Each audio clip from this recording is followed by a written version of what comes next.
What's good, peeps? Welcome to an Indefatigable Artist.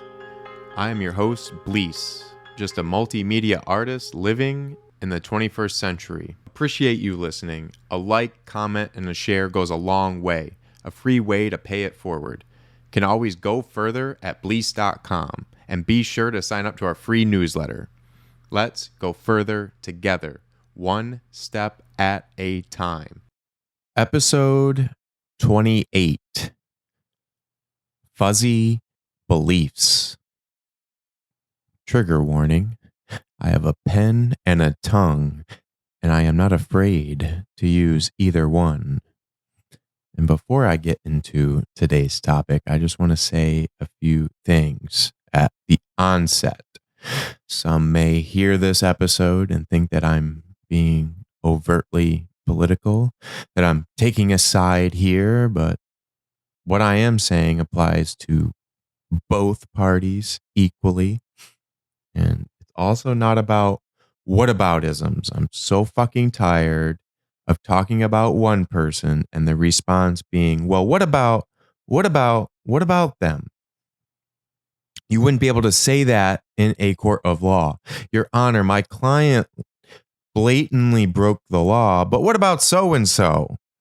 It's not pertinent to the case and does not excuse what they did.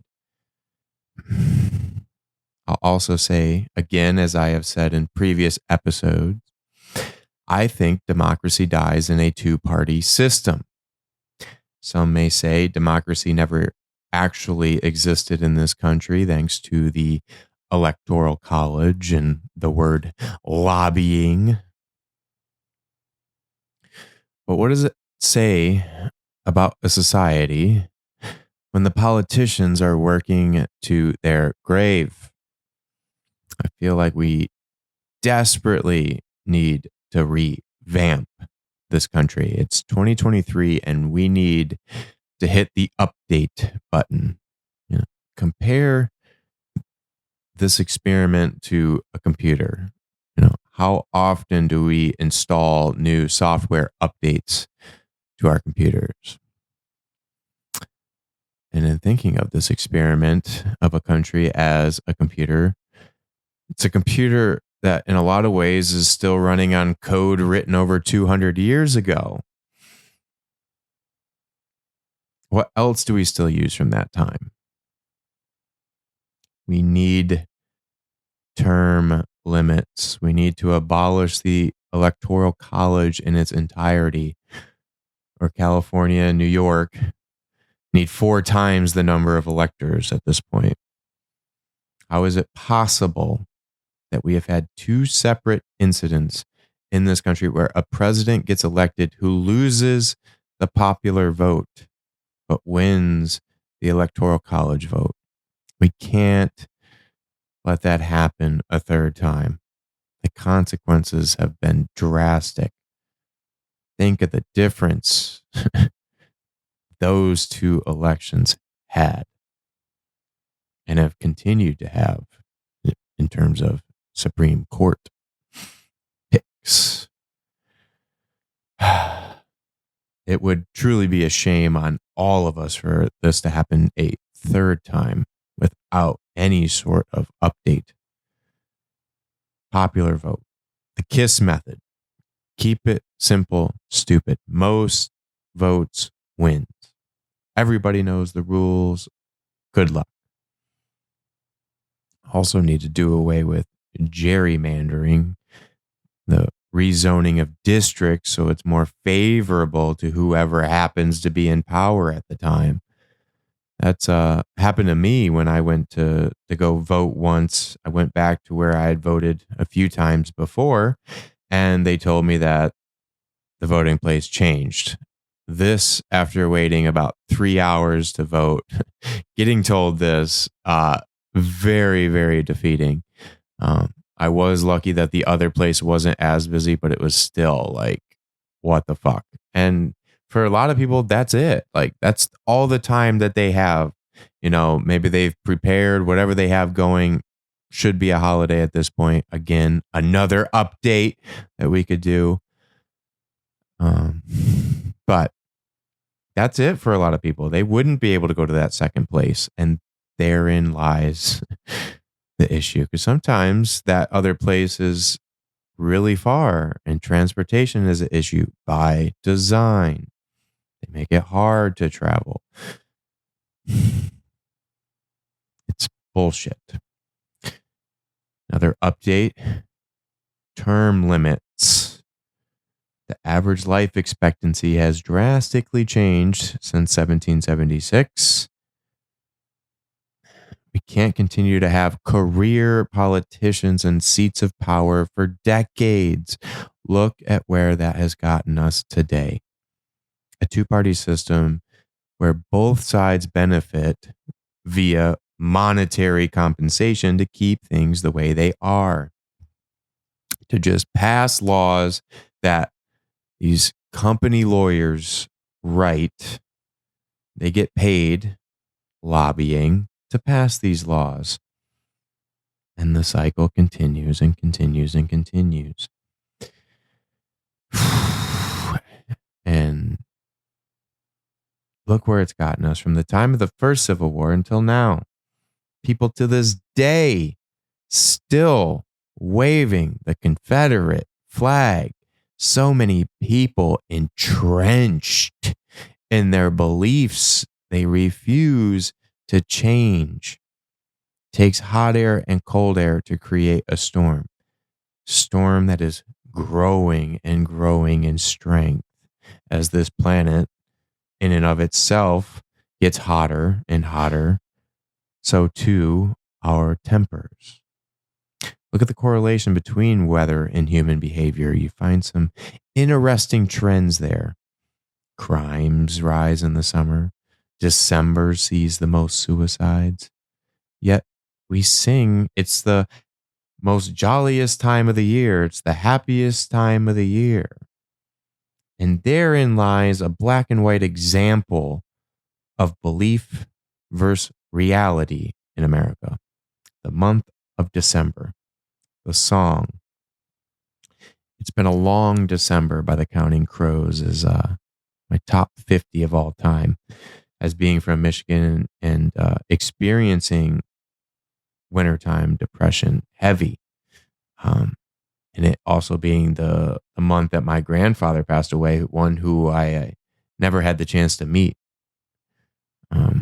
I see what my family went through with that and went through in December through credit card bills, thinking they had to keep up and fall into the credit card trap of the 90s. Consumerism. Buy. You can buy happiness. Happiness lies in the next item.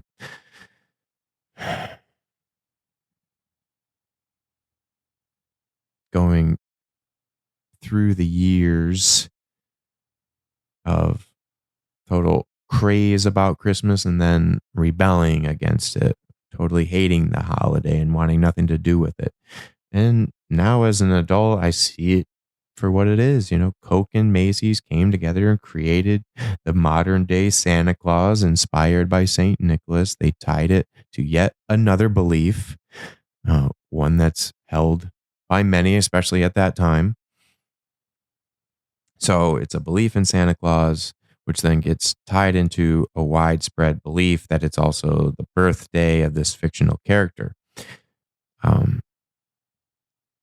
And the funny story about that is that, you know, in the fictional book, the Bible it's called, is that his birthday wouldn't have been in December. It would have been more like August or September in the fall because they were in the field harvesting crops at that time. And when do you do that? In August, September in the year. So it wouldn't have been in December. But when it's a fictional character, you can just choose whenever best suits you that their birthday is, because who really cares? You can do whatever best serves the needs of those in power. It is the King James edit, after all, edited to best manipulate the masses and take out the stories that could inspire hope in a rising up to those in power. Don't want that. No, we want them docile. We want them servile. We want them serving. Then we want them servants. That's what serves us. We want them serving us. We want them giving us their money. Come save your soul. You can give us a silver nickel, save your soul. Yep, you'll be good in the afterlife. We're going to sell you on tomorrow because why? Because tomorrow never gets here. You can never prove us wrong because guess what? You're going to be dead. um, it's truly funny, like how it gets so entrenched. You know, it looks ridiculous now looking back, but it still has a hold. It's still a multi-billion-dollar business. And I bring it all up because it all ties into the dilemma we're still facing in 2023. It all ties. It's a little lie here, a little lie here, and we just kind of laugh it off, but it's still a lie. It's still a belief versus an evidence-based fact. And one that is continuing to extend into artificial intelligence, of people not being able to tell the difference between a belief and an evidence-based fact. It's just easier to listen to the belief. It makes you feel all warm and fuzzy and comfortable. Tells you all you want to hear. It greets you. It makes you feel good to be living the way you have been told to live. It's comfortable here. Why would you want to change this? No, those who are trying to get you to change, that's cold and hostile, and don't welcome that. Just live in this belief here. This is the fuzzy belief here. And think about that concept of Santa Claus. It's adults knowingly lying to their children for years, saying this stranger comes into their house to bring them inanimate objects that are supposed to derive happiness, joy, and fulfillment. The billions of pounds of gifts that end up in the landfill every year, and the billions of dollars that gets spent on gifts that aren't wanted, says otherwise. It isn't deriving long-standing happiness. Rise in suicides during this month, direct correlation to the pressure of chasing after this happiness that's found in these gifts, which you get through monetary means. And when you don't have those monetary means, you get down on yourself. I can't give happiness. Yes, you can. Happiness is priceless. You can't put a price tag on it. Fulfillment, joy is within. Anything with that's on the outside is a distraction. It's chasing, endless consumerism. Destination happiness. It's in the next gift. It's in the next vacation. It's chasing. It's a little hamster on the wheel, feverishly chasing the next hit of serotonin. It's in the next thing I'll open. That I know for sure. Oh no, don't tell Johnny that Santa isn't real. We have to keep it a secret. He. Then wonder why Johnny then goes on the iPad and starts to believe more lies and more lies. Then Johnny, as a 17-year-old minor, gets driven by his mommy across state lines with a weapon of war to protect property he cares about more than human lives. And then Johnny gets propped up by others who believe what little Johnny did was right for their cause. And they want to continue to use him as a prop. Johnny may even have electability. And with no term limits, Johnny could get into Congress and serve a 60 or 70-year term. Think of the power he could gather in that time.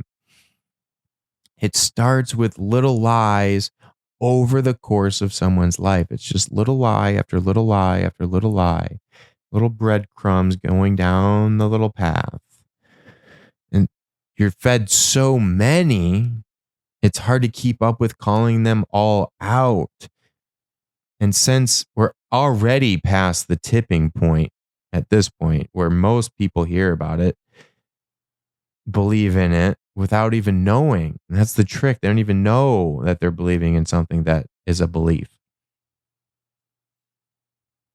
And someone like myself who calls it out, it gets instantly dismissed, instantly ignored, instantly shrugged off. And this is, millions of people live this way. It has to be right.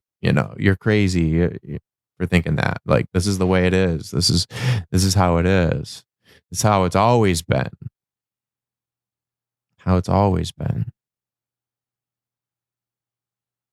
It's such a powerful pull to live in the comforts of beliefs.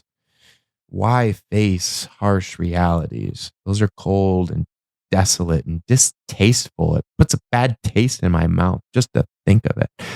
Why is there black oil oozing from the gills of my grilled fish? I don't understand it. Why is the power out again? What do you mean storm surge took over my vacation home and we don't know when the water will recede? I don't have time to deal with those things right now. I have a deadline to meet. I have a new social media app to keep scrolling. And as a fictional writer myself and someone who loves art, I'm all about escaping the harshness of reality, to live in our dreams. And at the same time, I can love this. I also have to bring about the fact that we have to consciously know when we're doing that. We have to know we're diving into a fiction. And as media has become more and more invasive and will continue to become more invasive, there's been a massive blurring of the lines here. Televisions, computers, phones, social media, now goggles, now artificial intelligent media, the graphics on them getting better and better each month. We're seeing the same problems get magnified. I've been writing my thesis paper for the past 10 years. Users with dissociative identity disorder. Like that scene in the film Shutter Island, directed by Martin Scorsese, where Leonardo DiCaprio's character is sitting on the steps at the end of the movie, his doctor begging him to realize the evidence-based fact that he is Andrew Laeddis. Yet he fails and still thinks he's Teddy Daniels, leaving his doctor at a loss. They have no other choice but to bake his brain. And it's an uphill battle going against lifelong beliefs. They are told these beliefs before they can even stand a chance. A child does not stand a chance getting told these beliefs. These are hundreds of years getting aimed at this little child's brain that's just trying to understand, what is even happening. And they're just, getting fed this. And now we have the iPad generation. So talk about invasiveness of media. It is only getting more so. And, the media before it was a human showing that. Now that they get on the iPad and are scrolling these timelines, that is artificial intelligence. That is artificial intelligence being aimed. AI is already here. If you scroll a timeline on social media, it's a computer showing you what you're most likely to engage with and spend time on. And so if an adult isn't aware of this and isn't aware of the effects that this can have and is having and continues to have and is worsening and has people living in alternate realities at this point where we're getting further pulled apart, where it's like we're living on two separate planets at this point. We're in this, web, and this web is just created, this ball, and that's all you see, because it's showing you things that you're likely to engage in, and it knows you better than you know yourself because it spends every second thousands and millions of microprocesses a second processing your data and information and is constantly updating.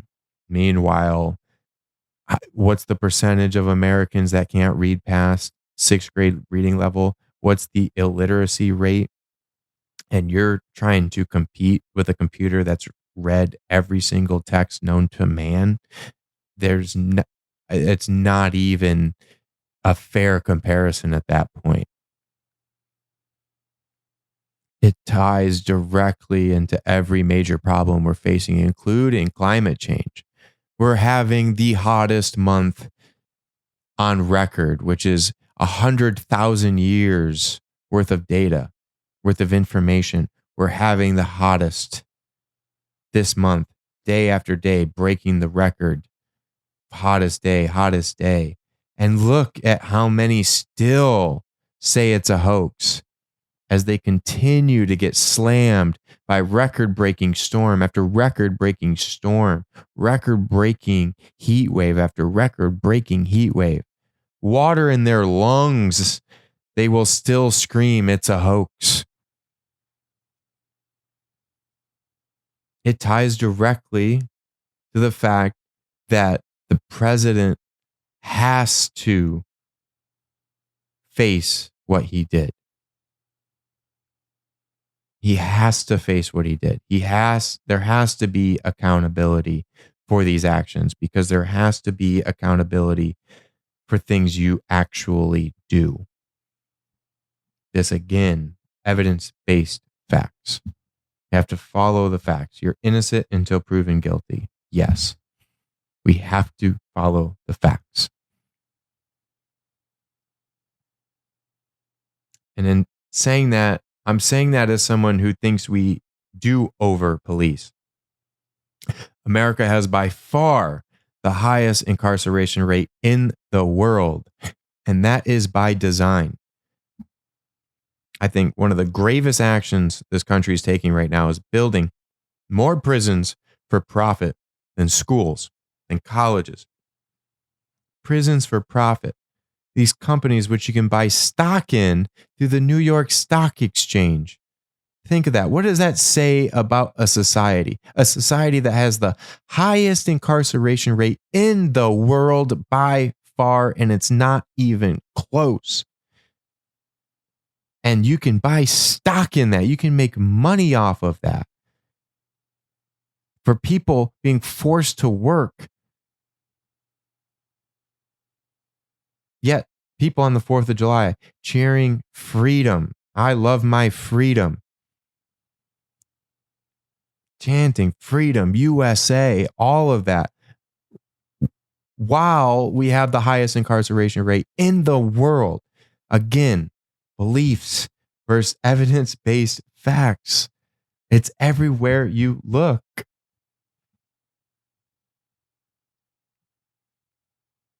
I saw more cops on the road driving from New York to Michigan than I ever have this last time driving.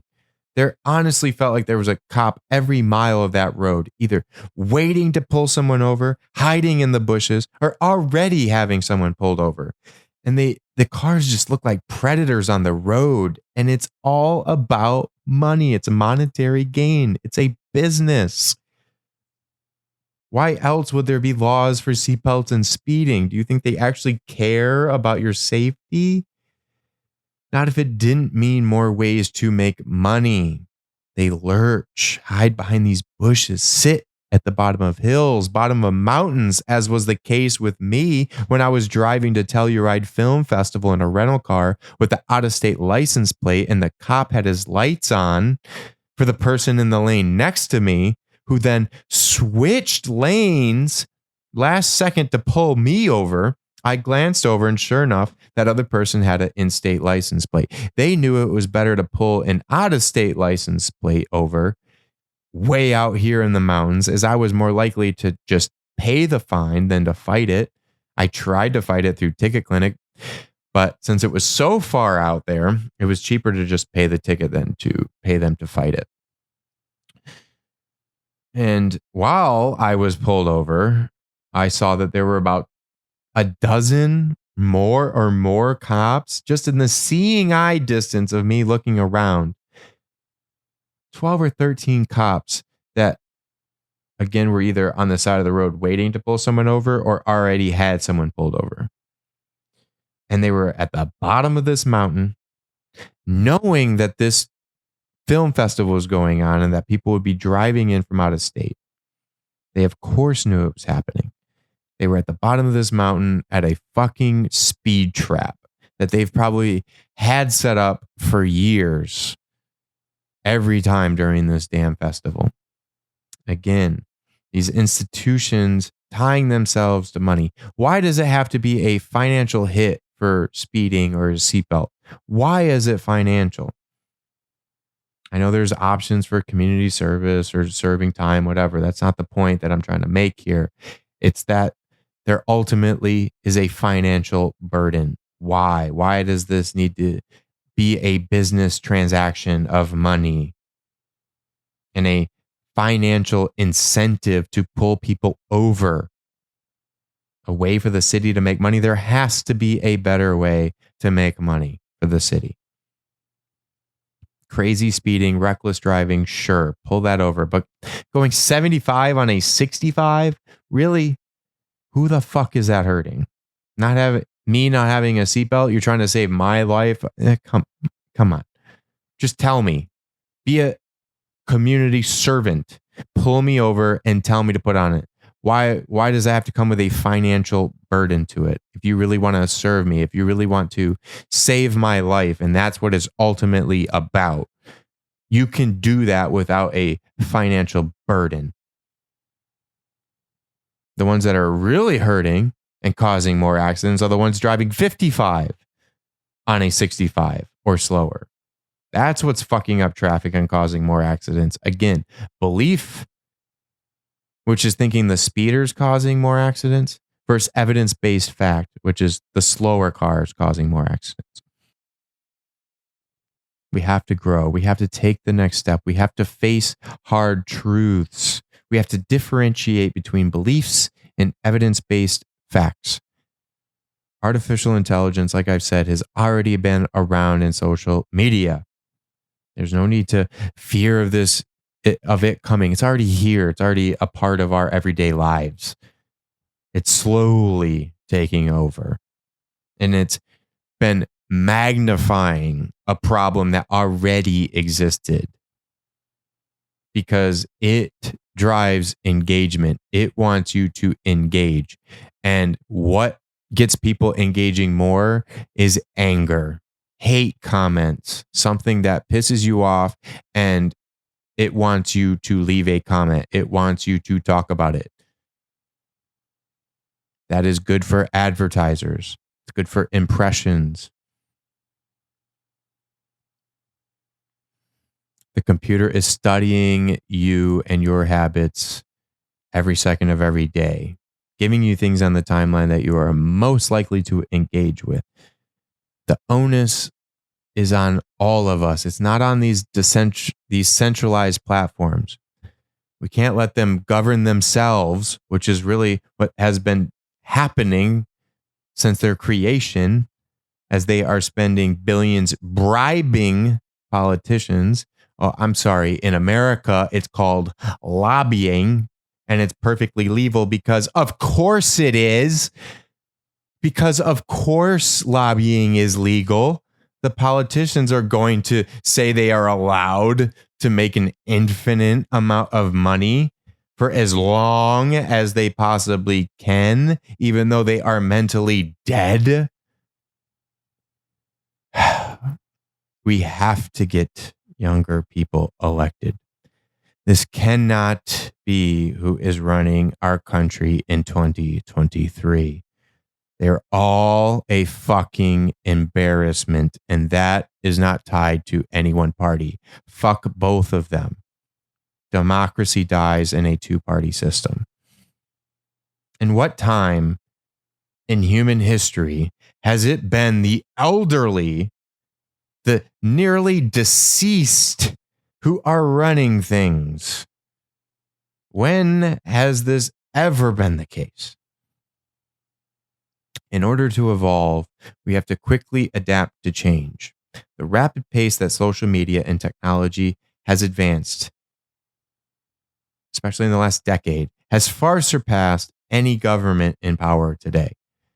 They have been outsmarted by these tech companies and their lawyers and have passed laws which will keep them powerful for quite some time, unless legislation gets passed, which right now, with a near 50-50 split, again by design, is a great way to keep things the way they are. You think it's only Sam Bankman Fried, SBF, who donates to both sides of the aisle? No, he was just an idiot and did it wrong. Especially after Citizens United passed, it's easier than ever. Look at the concentration of wealth since Citizens United passed in 2009. It's unprecedented. It's completely squeezing out everyone of their savings, making them work 60, 80 hours a week just to get by. Artificial inflation to keep the stockholders happy. That's the real AI people should be worried about. Artificial inflation. Many of these companies have seen record profits during and after the pandemic, raising prices because they fucking can. What are you going to do about it? You're going to go somewhere else? We've squeezed out all the mom and pop stores. You only have us. We get them to believe that it's the panoramic. That's why we are raising the prices. Again, beliefs versus evidence-based facts. Are we all mindless consumers? What can you do about it? Voting doesn't matter. Yes, it does. And the fact that you actually believe it doesn't is the trick they try to pull. If it didn't matter, why would they spend billions of their precious dollars every election cycle? Money and power. Votes are the key to that power and to a lot of that money. In 2016, the country desperately needed a third-party candidate to win. And they had their chance and failed to choose the right one. We're in a century-long mess. It's time we rebrand. And one way we can do this is to make DC a state. Come up with a new American flag design. And like the one we currently have, make it a nationwide drawing contest among the youth in schools. Let's bring excitement back to education and art education in particular. I actually had the chance to meet the guy who drew our current flag design. He was 17 at the time. He went to Lancaster High School in Ohio in 1958, after Alaska and Hawaii were added. There is precedent for this. People may hear this and freak out. Oh my God, no, we love the flag. We can update. It's been done multiple times before as we add new states, and DC should be a state. We need that energy, and I think that would be so symbolic of a change in mindset. That's what we need. We need to rally around the arts. We need to rally around teachers, as they are helping ensure the youth can remain competitive in the future. And right now, we are failing our youth in many ways. American kids are falling behind in almost every area. If we don't address this soon, aka immediately, it could be catastrophic for GDP. We're moving to an ever-increasing global economy. And as someone who has been in the virtual Web3 space, I can tell you that it's only going to get more prevalent. If the youth in America can't compete on a global scale, they will not land important jobs. That will then lead to less taxes collected. It will snowball effect. Infrastructure will get even worse than it is now. Less money for schools, less money to take care of the weak and sick, veterans, our defenses, our most beloved, over-bloated military. It has a snowball effect. It does matter. Your vote matters. Register. A listener for the show sent me a message saying they've been listening to the podcast and appreciate that, but saying I should run for president with these takes. I laughed, but I don't limit myself either. I'm still a couple years away from being eligible anyway, but whatever will be, will be. I'm just going to be like water and just flow into different mental and physical states as needed. The journey isn't long, it's right now, and it's infinite. Go further, further into the future that lays itself out before you. We all feel growing pains, one step at a time. And if this is my last episode ever, and one of those times that will be true, so I want to say it now, because if not now, when? But I just want to say before I go one last thing.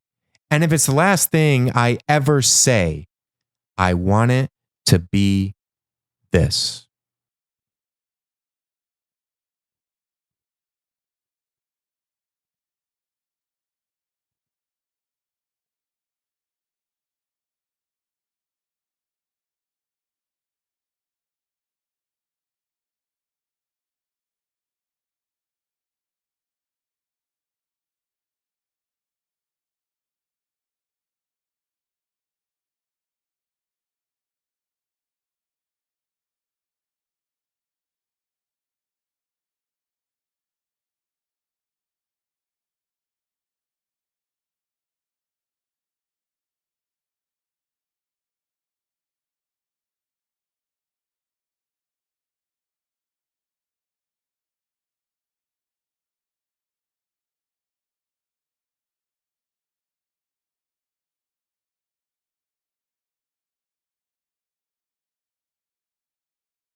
Appreciate you listening. Be sure to hit the like button, leave a comment, and share. It's a free way to pay it forward. Can always go further at Bleace.com and sign up to our free newsletter. Let's go further together, one step at a time.